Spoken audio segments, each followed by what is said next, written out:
Okay guys, back with issue number 2 of this series about things that you can do that are going to improve your skateboarding permanently. Before I get into it, I'm going to thank the patrons. This is actually from a video that I made specifically for the patrons. There were 3 of these. I did them all in one video over there. And so I'm just breaking them up into 3 for this purpose over here on YouTube. If that's something that you're interested in, getting videos early or getting them when they're just topics that I've started with. I've also done like deep dives into, I think, kickflips and heel flips that are only over on the Patreon. And I do with the VIP members, the top tier, video lessons, or they have the choice to just send me videos. They can send me as many videos as they want every month, and I'll send them critiques of what I see that could improve on their technique or help them land the trick. You know, like Danny has gotten to start landing his tray flips consistently. I've been able to help. I can't take credit for it, obviously, because he's the one who went out and did the work, implemented the suggestions that I made, and thankfully the initial suggestions that I made were enough to help him out. So if you are interested in something like that, consider joining the Patreon group. Also like to talk about my brand, Collage Skateboards. We got decks and t-shirts and hats available. You can purchase them from Club Distribution, our distribution partner. They are at www.clubdist, that's CLUBDIST.com. So let's get into the video and let's get into, well, I guess I'll say obstacle number 2 that you can skate. The first one I talked about long slides, and specifically slappy nose slides, as that's the easiest application of a long slide that you can start with. I didn't mention in the video what was my inspiration for those. So there were 2 of those, and I'll mention them real quick before I get into number 2.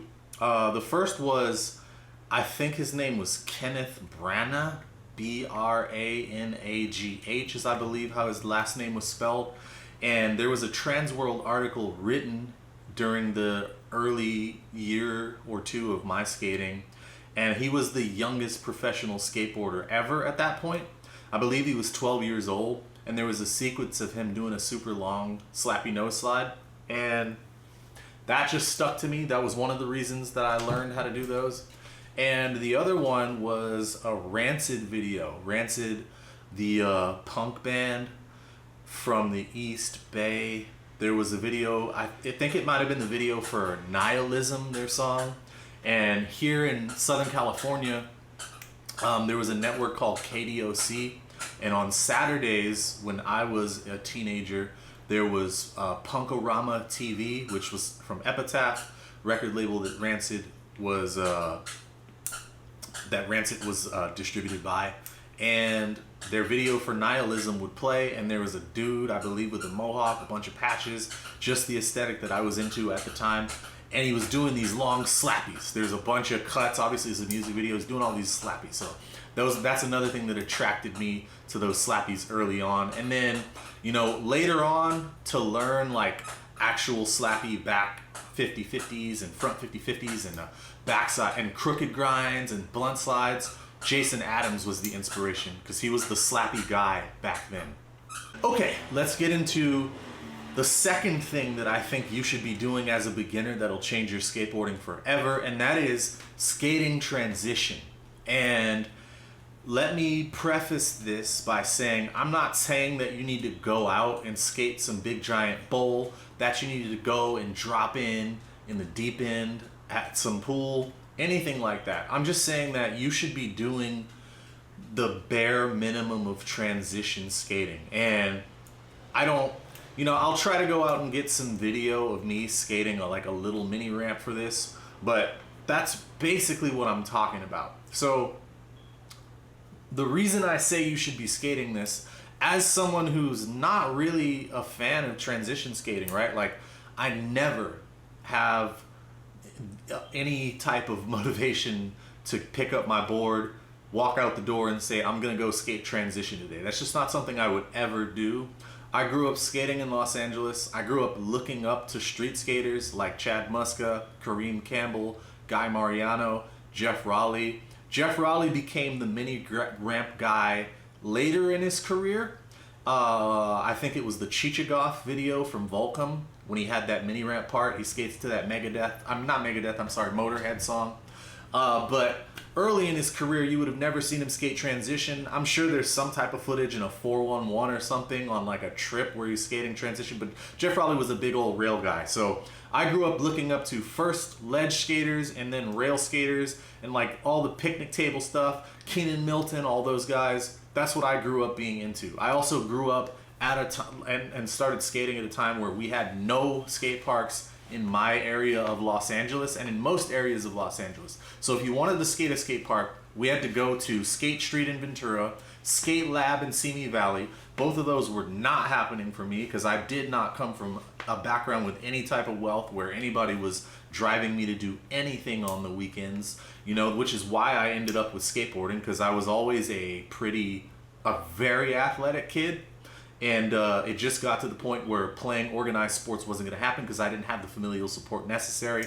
And once I found skateboarding, I got good at it fast, and I didn't need anybody to take me anywhere. I could do it anywhere. And that's why transition never had an appeal to me. And I started skating at 13. I think I was 16 by the time I skated transition. So it was really a wrap. I might have been 15, but anyway, and I still don't enjoy it that much. Like, I'll go have a short transition session just to warm my legs up without putting any stress on my joints.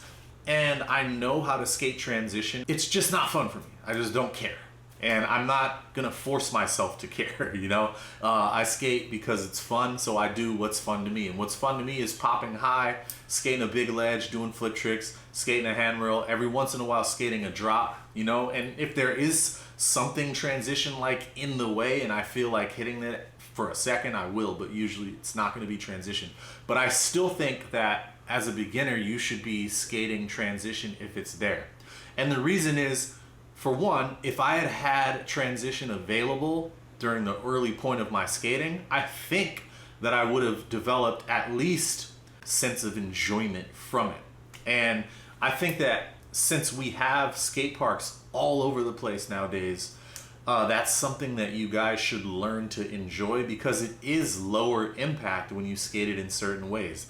Now, I'm not recommending that you guys go and skate giant gnarly transition. I'm just recommending that, you know, 3, 4, 5 foot quarter pipe, a mini ramp.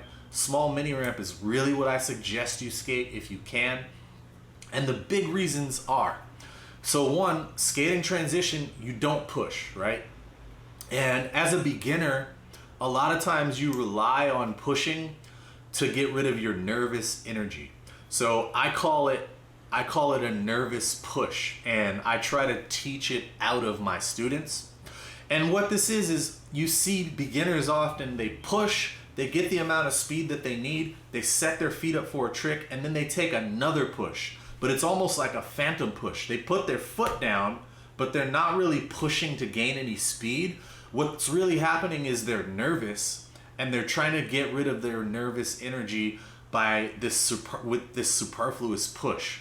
When you skate transition, you don't have the option to push, right? Except for in the beginning when you can't pump or anything like that. But I'm talking to you guys that are past that. And if you're not able to pump yet and maintain your speed on transition, then you would need to skate a mini ramp or small transition even more, because everyone should be able to do that, because there are street spots where pumping is going to play a big part in how you skate the spot. But I'm talking to you guys that can already pump and keep your speed and can already kick turn, and anyone who's beyond there. So if you are at that stage where you're able to pump, keep your speed, and kick turn, I urge you to start learning how to rock to fakie, pump, rock to fakie again, learn how to slash, learn how to axle stall, learn fakie rocks, learn frontside rocks. Learn your rock and rolls, learn your disasters front and back, learn your frontside 5-0s, learn your backside 5-0s. And once you get to that point, I think you can have some fun there, and then it's up to you what to learn after that. But I think all of those tricks that I mentioned learning them is going to help you out. And it's not only is it going to take away the necessity of pushing and take away your ability to use that nervous push, but having to pump back and forth is going to get you accustomed to moving the board while you're on top of it. So a lot of times when I'm skating spots, like there's a big ledge that I skate at Lake Street Skate Park. And when I skate that front side, there's a lot of twisting and turning that I have to use to get to that ledge with enough speed, unless I want to run through grass, which I usually don't want to do. For one, because I've almost sprained my ankle going from that grass up to the concrete, and two, because sometimes people let their dogs use the bathroom at the skate park in that grass, and I'm not trying to step in that. I have before. So I'll drop in from a quarter pipe, and me being able to use my board to carve really fast and actually generate speed through carving, it helps me be able to not lose speed when I'm carving in. So when you've seen me do like a front side, no slide, nollie, 270 heel out on that ledge, that's how I got to the ledge and had speed. And if it wasn't for the bit of transition that I've skated, the bit of pumping through corners and bowls that I've done, I wouldn't have the ability to pump myself through that spot and maintain my speed. So that's another way that skating just the bare minimum of transition is going to help you as a skater. You being able to use your card, because just like you can tic-tac and gain speed, right? But we don't want to tic-tac in the middle of or right before we do a trick that we're filming. But it's perfectly acceptable to most people for you to carve into something when you're filming. So if filming is something that you want to do, this is something you want to have in your arsenal, because you never know which challenges street spots or even like street oriented spots at a skate park are going to throw at you. Another way that skating transitions is going to help you is when you learn how to backside 50-50, frontside 50-50, feeble Smith grind on transition, it is 100% going to help you learn how to do them better on handrails and flat bars, specifically round rails and round bars. My 50-50s and holding them, you know, a big part of that came from Paul Flores and Jordan Maxim, who gave me tips about the cross lock and the heel lock. But another big part of that is once they told me that, I started to use that on transition, and I used dropping in quickly on one side of a mini ramp and then backside grinding on a mini ramp to get comfortable in that position before I really tried to do it on flat bars and then eventually handrails. And getting comfortable with those, being able to drop in and go straight into that grind, it really, really helped me. And another trick where it helped is being able to pop out of a backside blunt slide. So I'm pretty good at popping out of front and backside blunt slides in the middle of a ledge. And this all came from me learning how to do a backside blunt stall and eventually backside blunt slide on a mini ramp and pop back in.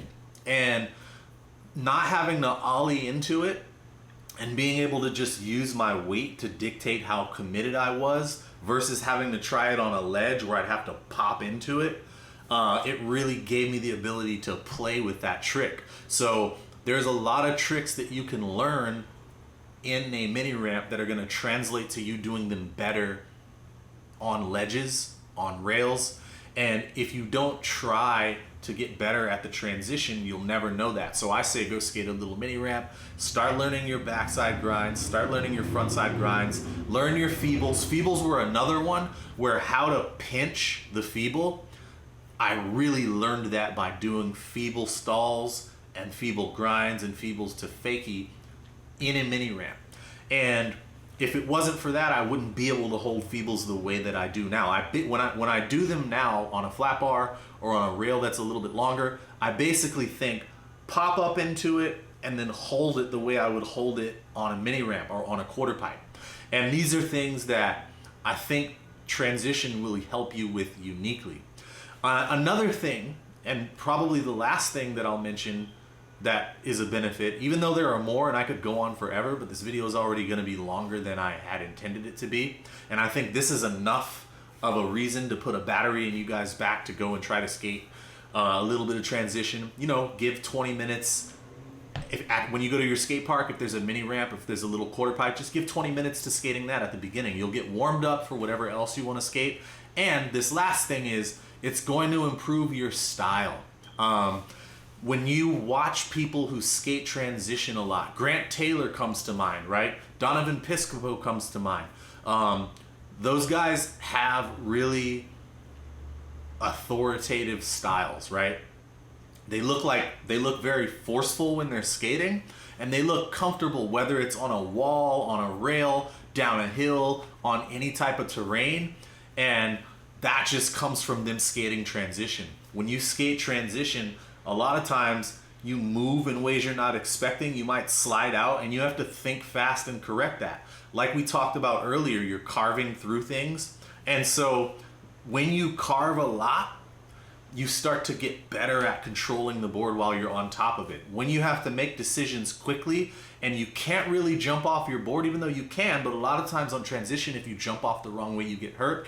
You just get better at making those decisions and being confident, and it's going to show in the way that you skate. And so I think that is another big reason that you guys should be out there skating small transition, like mini ramps and things like that, small quarter pipes. You know, it is really going to help your style. It's really going to help your skating in a lot of ways. That's all I have for today. Thank you for watching. Don't forget to check out the Patreon. Don't forget to check out Collage Skateboards. Peace.